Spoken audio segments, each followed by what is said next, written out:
This is a real mine. We don't have fake stuff in here. A lot of mine tours you go on, they got fake rocks, backdrops, everything. Everything in here is real. It's also considered a pristine mine. What do I mean by that? Well, most mines have a parent company. They come in, they get out ore, sell to another company, get more ore out. Never happens here. After only 20 years of being in operation, in 1898, they're going to close the doors to this mine, never to reopen. So because it's real, because it's pristine, we've got some pretty hard and fast safety rules y'all need to agree to. First, we're not touching or leaning on the wood. It's holding the world above us. Been doing a great job for 140 years, ponderosa pine from the Huachuca Mountains. We're not going to be leaning on, handling, or picking up rocks. Why? Every time we touch a rock, we allow finger oils on it, which allows this rock to crumble even faster. Some of these rocks that look solid, you go to stand or lean on them, they might crumble out from under you. Underground, we have benches where you can sit. If anyone does need another spot besides a bench, please ask me for a safe place. It's also a pristine mine. We ask everyone to leave everything here for everyone else to see. And we are a patented mining claim. It's actually a federal felony to pick up or take anything from a patented claim, so please don't go there. Yellow safety chains. I see I got some kids here. Any of you kids want to help me with this part? You kids know that adults don't listen very well, do we? No.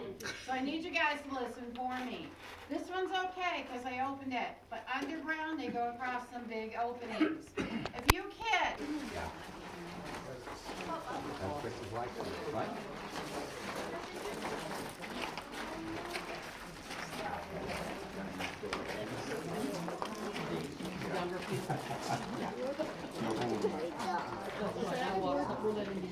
It's okay, there's lights down there. There'll be lights. You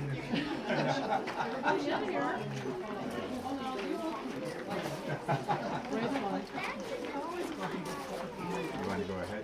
And there's lots of people. That way, if you fall on there, I can get closer. Go ahead.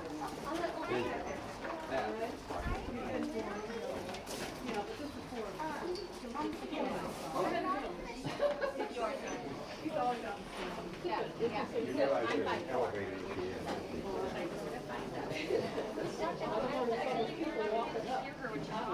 Oh, yeah.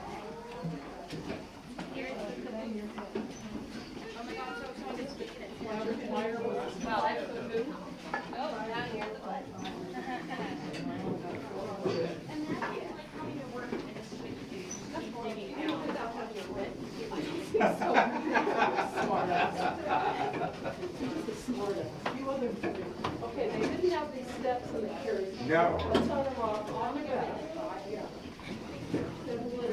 For me, not since Mexico. They were in better shape than we are. They were tough. Oh, I hit my head. Did he? Yeah. Oh, yeah, nothing. You did. Watch your head, please.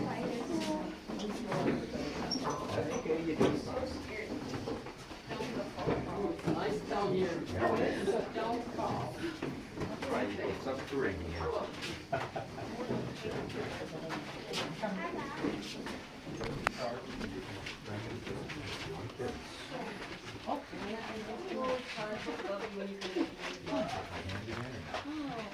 I just need to know when the last person's off the stairwell, please. Okay. No, not yet. We're good. Alrighty, so in just a moment, guys, we're gonna go in the tightest part of this door. I promise we can fit. On the way down, on your left, there is a bright light. It is shining on a white rock. I'll talk about that white rock at the end of the tour, just before we come back up. Above that light, though, is a tunnel. Take a look in. We'll talk about that in just a moment. As you follow me down, please be careful of your footing. There's a body in front of you. Yeah, you can't see it. I can't see it. I didn't move. Don't be pushing. Watch out for the rock tunnel. Yeah, on the floor. Yeah. Okay, you're pulling it out. I'm trying to go a little bit ahead. Just took my sunglasses off and realized how much brighter it is. Now you can see there are rocks in the path. So stick up your feet.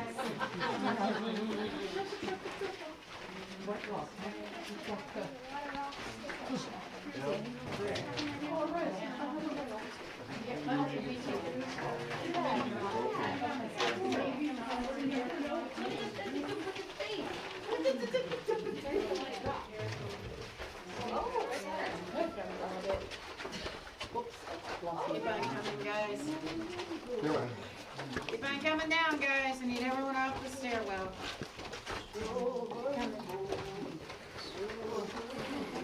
No, you guys can come this way. Keep coming, guys. We gotta get everyone off the stairs. This is it. All right, you got everybody? The Okay. last one. Alrighty, so miners have different terminology than everyone else, so we do not call tunnels tunnels.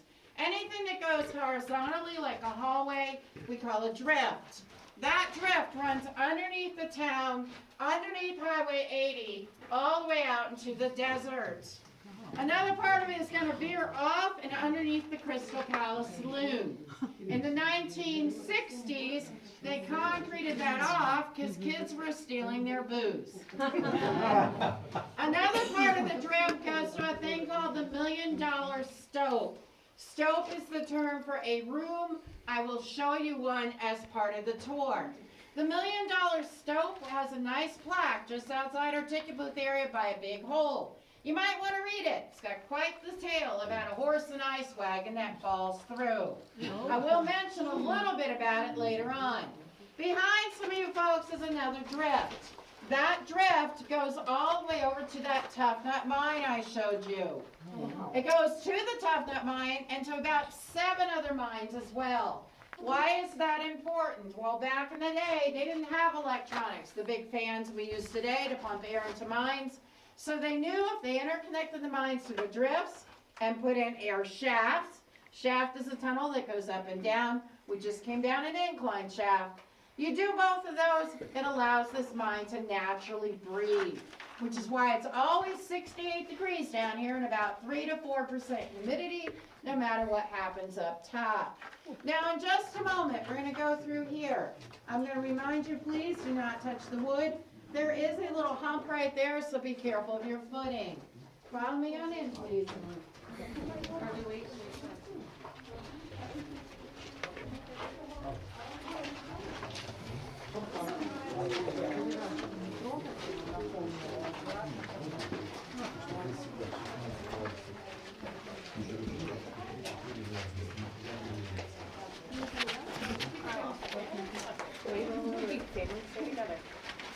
As you guys come in here, I want to remind you all that none of this was a natural cave or cavern. This was all solid rock. Anything you see not here is because of a miner. These men were highly skilled workers. They came from Ireland, England, and Cornwall, and they brought with them skills such as this. This is called gabbing or cribbing. This is waste rock. Not going to spend their time bringing it to the surface if they don't have to. Supervisor's going to say, hey, we're done mining, fill it in. Only they fill it in such a way, it's actually helping to support the top of the mine. Miners don't call this the top, we call it the back. The sides of a mine we call ribs. Now turn around and look at that ugly black rock that we have lit up. That ugly black rock, that is silver ore. 97% of the ore mined in the world looks just like that. An ugly black rock. Manganese oxide, silver chloride.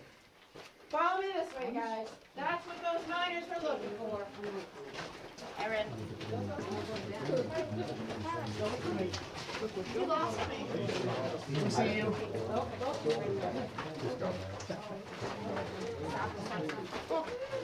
That's the 6th time. That is the 6th time I've been doing it. Is it done?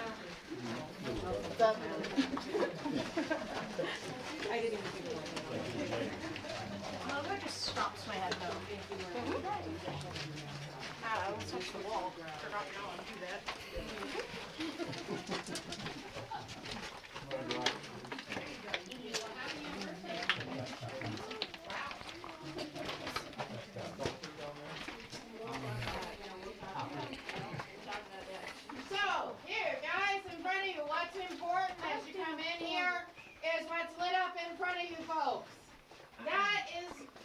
ancient ocean or seabed. Just like underneath the Grand Canyon, we have it here in Tombstone. Scientists figured this out. They found the fossils here to prove it. All kinds of rock in here, but what you all need to notice is this big, huge crack. This crack is called a fissure. It's not a fault line. Fault lines between tectonic plates. A fissure, well, it's basically where the earth has heaved and cracked. Don't worry, happened a long time ago, not yesterday. We're pretty safe. The board, that is an 1880s version of a seismograph. Miners would shove a board in a crack like this, measure 2 points on the rock according to the board. Check those measurements every day. If this board moves, it means the mine has shifted. You better believe me, that board's on the ground. I do not stand down here. We're actually pretty safe down here. We've had 3 major earthquakes since this mine has been developed. One in 1887, right across the border in Mexico, 7.0 on the Richter scale. Caused all kinds of damage up top. Miners down here heard a slight rumble. Somebody's already asked about the bluish green rock. I've heard copper. Turquoise is also a good guess. It's actually its own mineral called chrysocolla. Turquoise is hard, phosphorus based. They've been making jewelry out of it for eons. Chrysocolla is soft, silica based. Didn't know what to do with it for a long time. Now they know how to make fake turquoise. Go to a gem show, taste it to your tongue. Hard and smooth turquoise, soft and rough and sticky chrysocolla. It is an indicator. We've got copper, silver, gold in the area. Now I'm going to lead you guys into a stope we call the rotunda. Be careful in the land. We have a learning rock, and please, no one climb up here.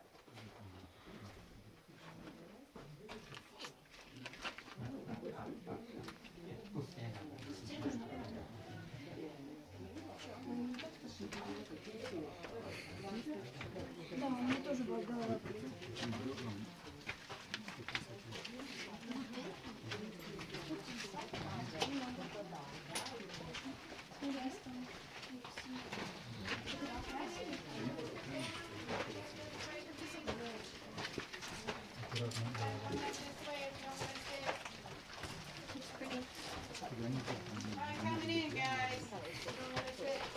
That way. Definitely looks like that. Keep on coming, guys.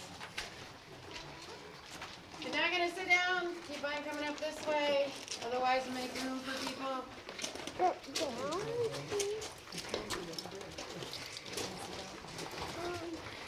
So this is one of the largest stopes I can show you folks in this mine.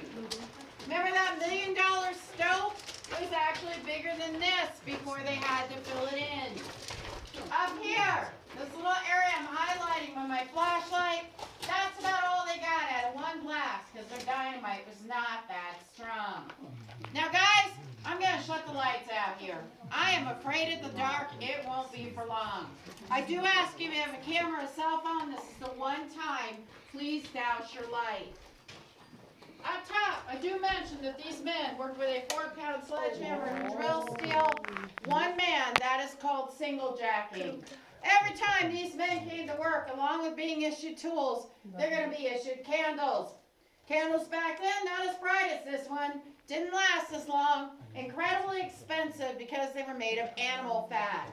Because they were so expensive, the miners were only given 3 of them. You are down here for 10 hours a day. You are given 3 candles that last 2 hours each. Anyone see a problem with that? These men had to learn how to work in the dark. So in the case of the driller, the supervisor would say, hey, put your pick in the wall, light that candle, get your drill still set, and now you're going to blow out the light. You're going to continue to work in the dark.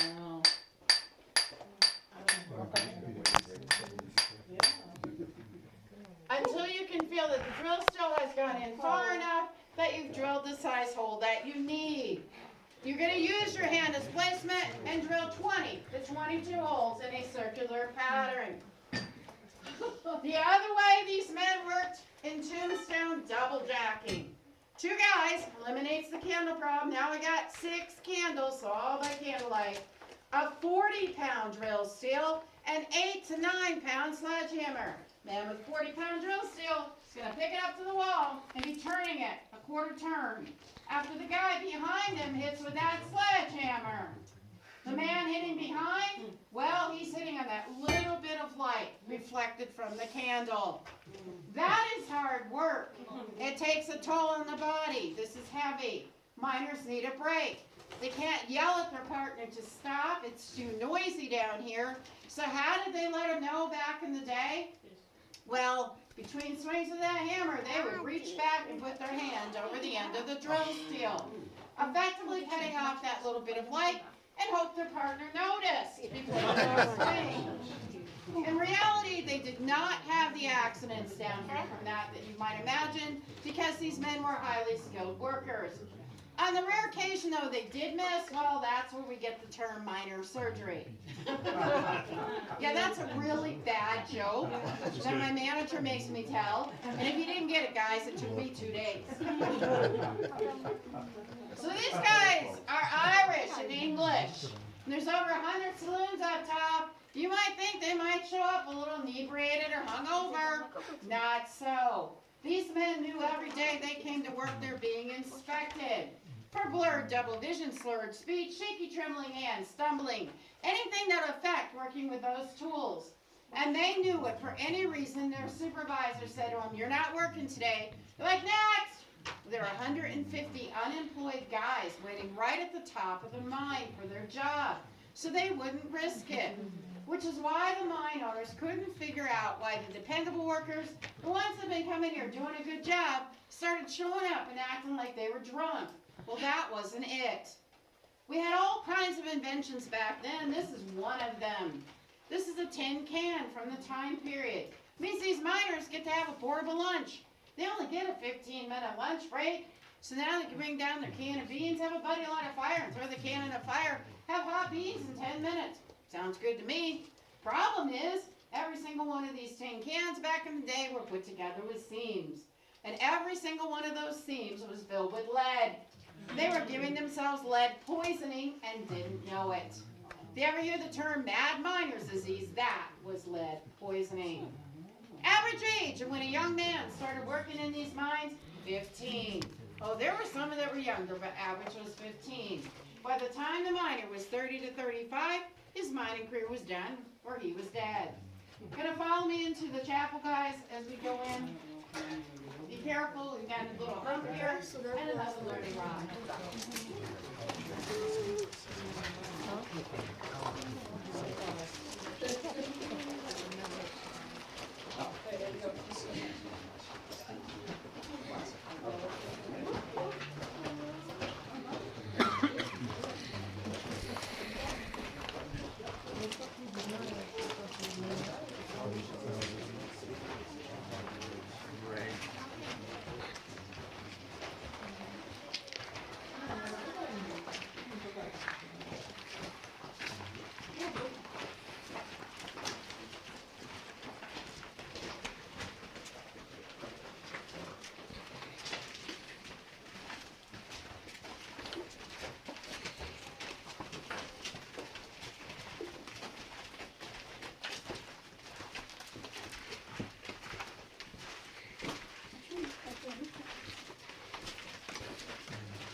So we call this area the chapel for a couple of reasons.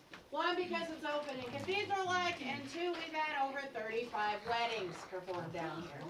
Not married yet? Want to renew your vows? We do it right here underneath Tombstone.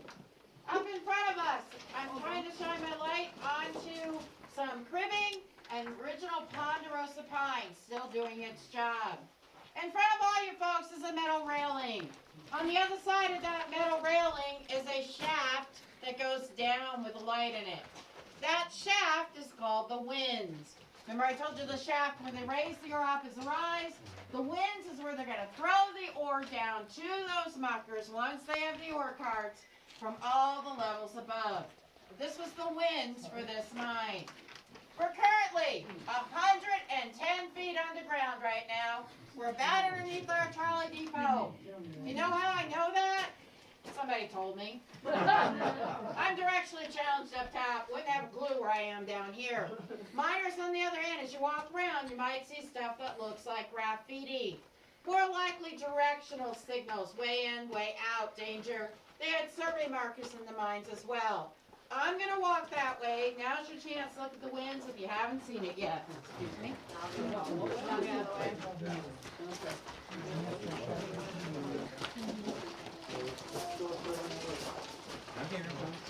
As y'all come over this way, though, I want you to take a look up at that crack, that fissure, as it continues on over on this side. Only now it's filled in with replacement minerals. In a mine, we call it replacement ore.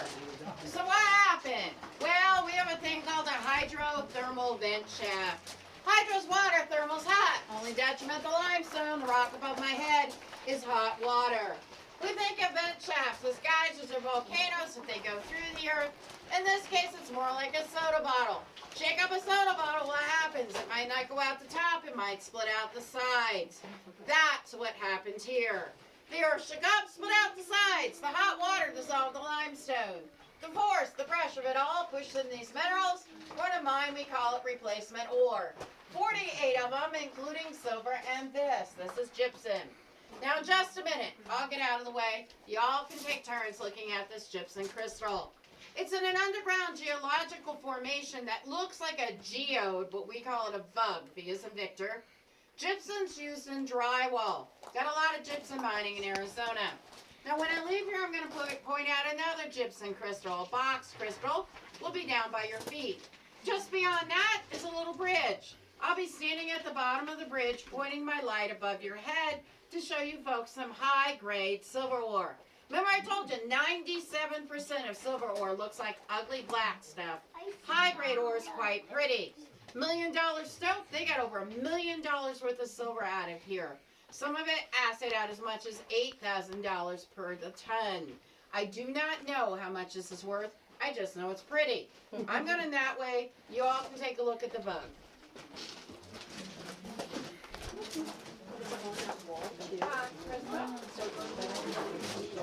Want to go look? But if you look, there's always along the wall. I have some desert rose. Pretty. I can't grab the flashlight.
Be careful of the headache rock. Find the cedar stand in that stove.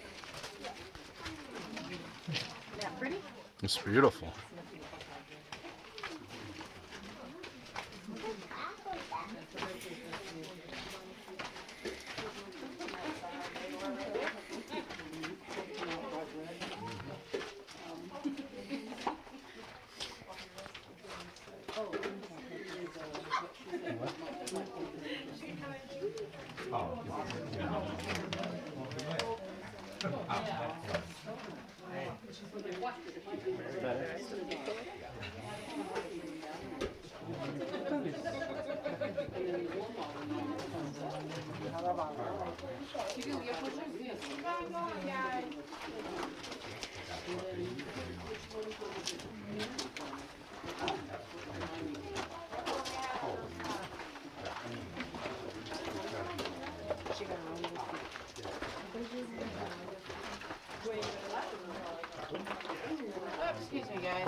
excuse me.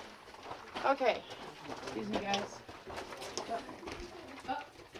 Okay, I need either going that way or this way. I need this little space in here, so one or the other. There we go. All right, so we have all this silver ore here in Tombstone. We don't have the water to process it. We're going to use the San Pedro River, go 9 miles down it, create a town called Charleston. We get there, we're going to take ore that size, put it in a machine called a rock crusher. Rock crusher does what it says, crush rock down to ore about this size. This is real silver ore, guys. It's not very valuable. We want it back, not under a shirt. It is a little bit heavier than you might think. You can pass it around. So once we get it out of the rock crusher, we're putting in a thing called the ball mill. A ball mill looks like a huge oversized dryer.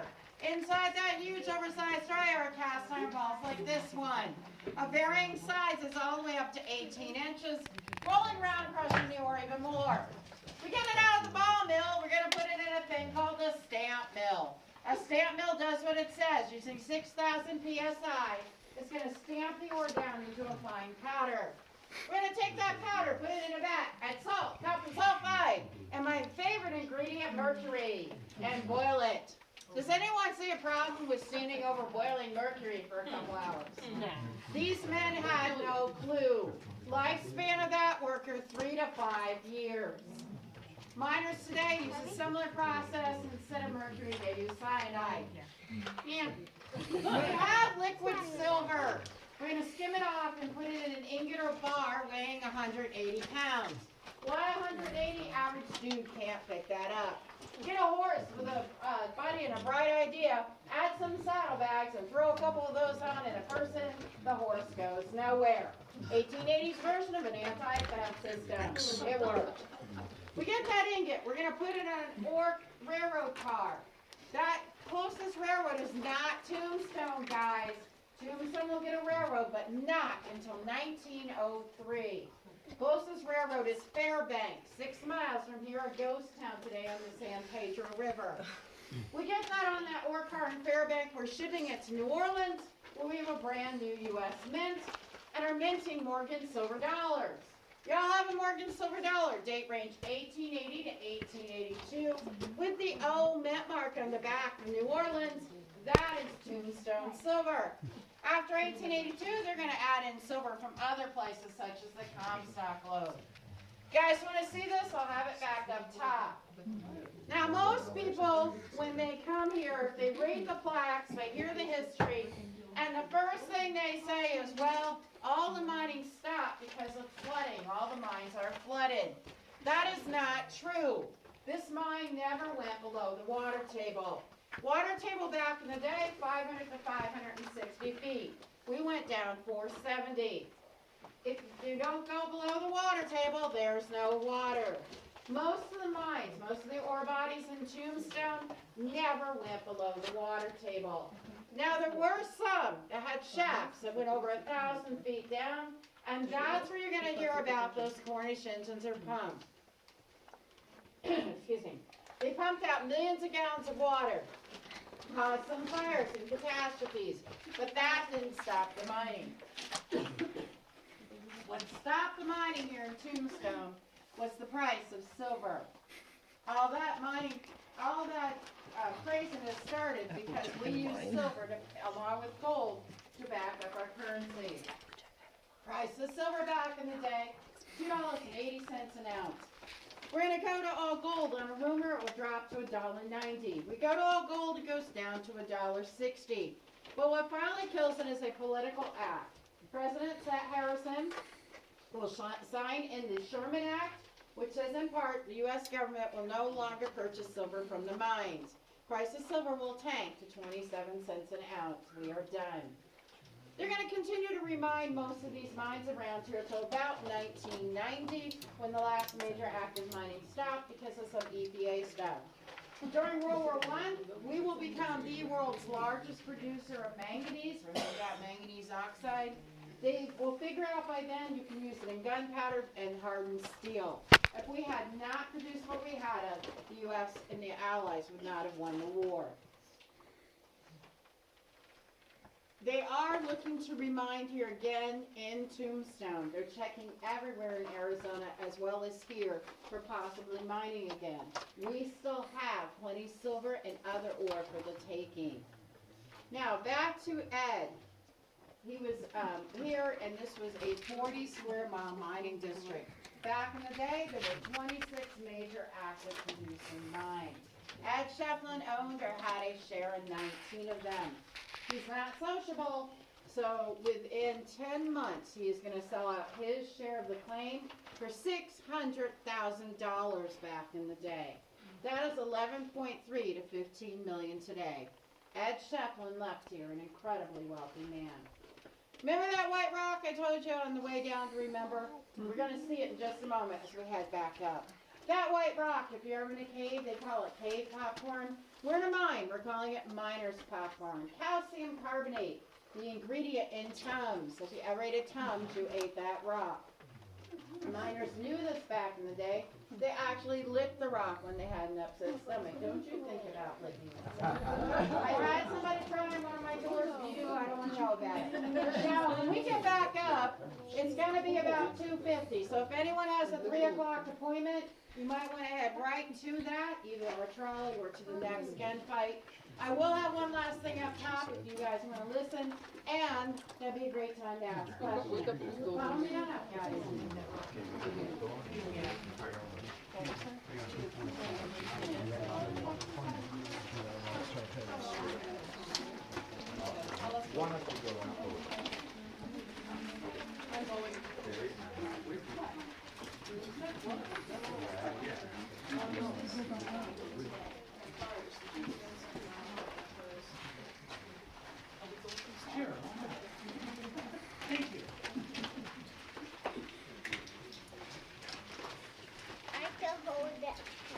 Okay, don't drop it. That's my hat.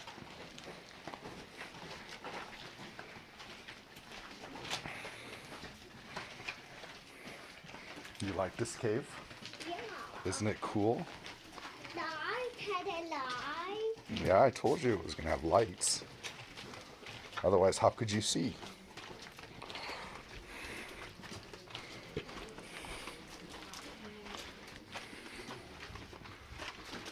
Your mommy's so beautiful.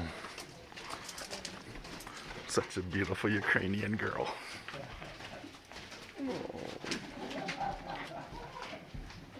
Hi, baby.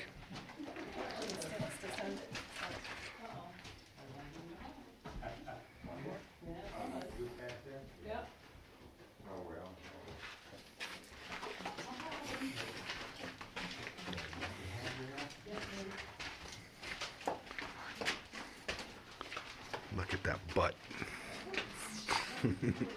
That beautiful Ukrainian butt.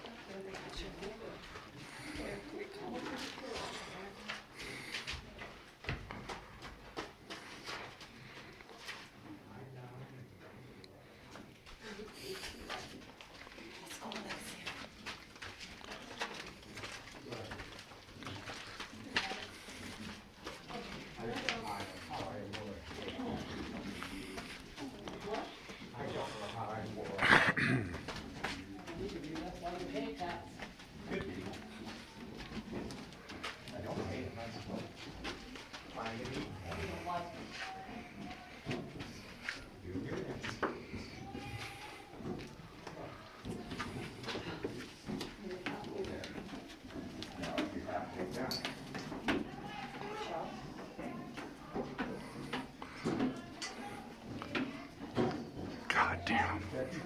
Look at that juicy booty.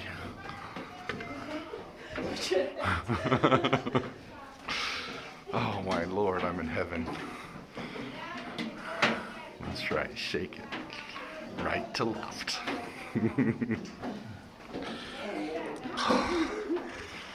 That's my girl.